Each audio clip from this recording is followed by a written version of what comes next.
Good morning बच्चों, मैं ज्ञान भारती हिंदी हाई स्कूल से। बच्चों, आज हम स्टैंडर्ड 9 सब्जेक्ट हिंदी और पोएम नंबर 2 पढ़ेंगे। पोएम का नाम है वाक।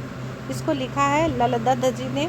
तो आइए हम इस जो है लेखिका के बारे में या कवित्री के बारे में जो है इनके जन्म परिचय के बारे में समझते हैं। पहले कश्मीरी भाषा की लोकप्रिय संत कवित्री ललदद का जन्म सन 1320 में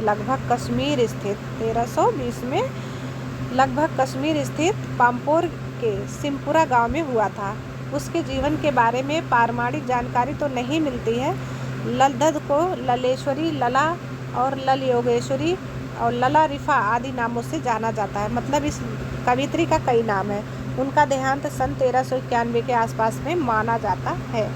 ललदद की काव्य शैली को वाक कहा जाता है। इनकी कविता को जिस तरह हिंदी में कबीर के दोहे, मीरा के पद, तुलसी की चौपाई और रसखान के सवैये प्रसिद्ध हैं, उसी तरह ललदद के वाक प्रसिद्ध हैं। अपने वाकों के जरिए उन्होंने जाति और धर्म की संकीर्णताओं से ऊपर उठकर, यानी छोटी सोच से ऊपर उठकर भक्ति के ऐसे रास्ते पर चलने पर जोर दिया जिसका जुड़ाव जीवन से हो।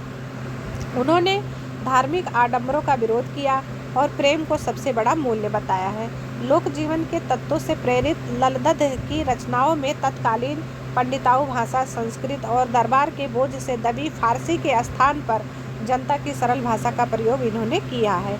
यही कारण है कि ललदद की रचनाएं सैकड़ों सालों से कश्मीरी जनता की स्मृति और वाणी में आज भी जीवित हैं, यानी लोग याद रखते हैं। वे आधुनिक कश्मीरी भाषा का प्रमुख स्तंभ मानी जाती हैं।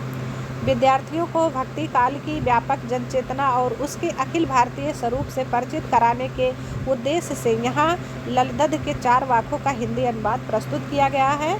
पहले वाक में ललदद ने ईश्वर प्राप्ति के लिए किए जाने वाले अपने प्रयासों की व्यर्थता की चर्चा की है और दूसरे में बाह्य आडंबर का विरोध करते हुए यह कहा है कि अंतःकरण से संभावी होने पर ही मनुष्य की चेतना व्यापक हो सकती है।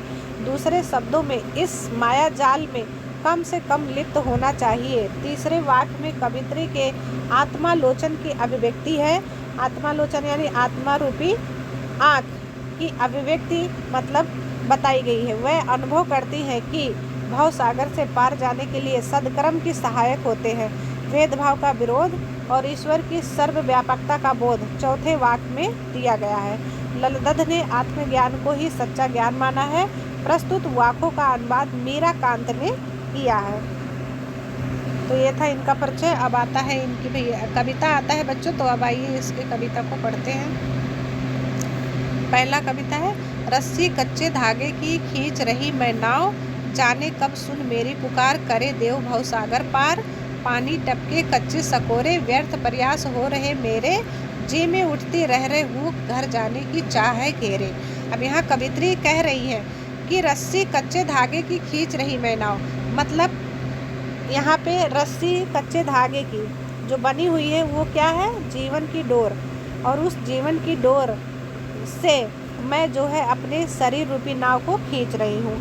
जाने भगवान मेरी इस पुकार को कब सुनेंगे और कब मुझे इस भव सागर रूपी संसार से पार कराएंगे।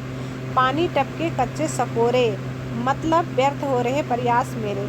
यहाँ पे कवित्री क्या कह रही है कि मेरा जो ये प्रयास है उसके तरह हो गया कि जैसे किसी मटके में, कच्चे घड़े में छेद जिसमें हो उसमें पानी भर दिया गया हो और मैं पानी भरती जाती हूँ और उस छेद से पानी गिरता जाता है।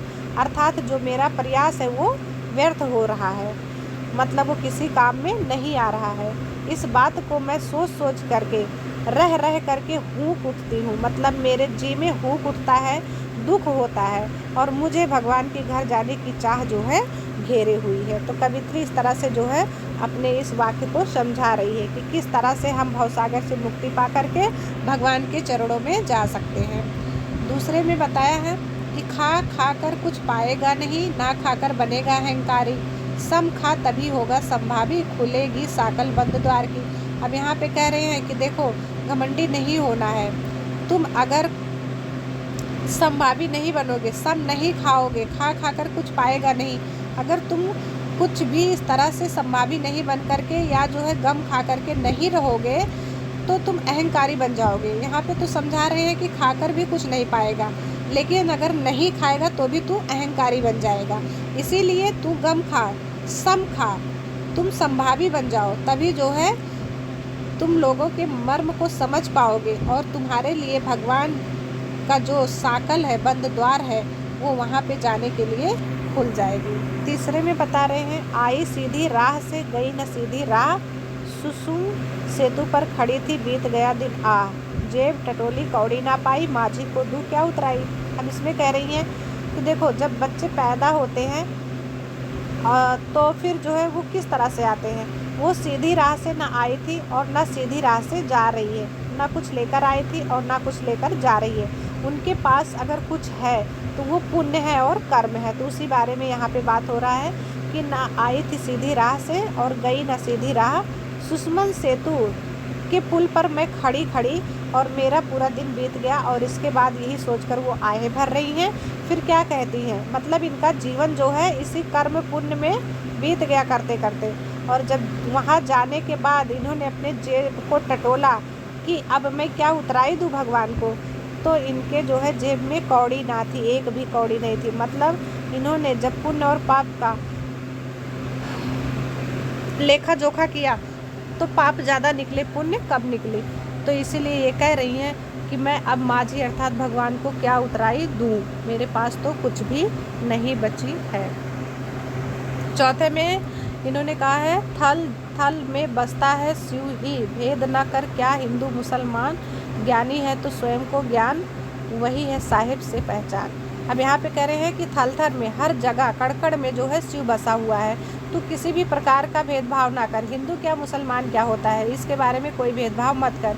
ज्ञानी ही तो स्वयं को जान, अगर तू ज्ञानी है तो सबसे पहले अपने आत्मज्ञान को पहचान ले, और आत्मज्ञान को पहचानते ही तुझे पता चल जाएगा कि साहिब कौन है, भगवान कौन है, उससे भी तुम्हारी पहचान हो जाएगी। तो ये थे इनके 4 वाक्य। और इसके बाद इससे संबंधित नीचे आते हैं प्रश्न उत्तर, और इस प्रश्न उत्तर को और इसके सारे भावार्थ को लिख कर आपको याद करना है। उसके नीचे शब्द संपदा दिया हुआ है, शब्द संपदा को भी लिखकर आपको याद करना है। यह पोएम यहाँ पे समाप्त होता है। Okay, thank you.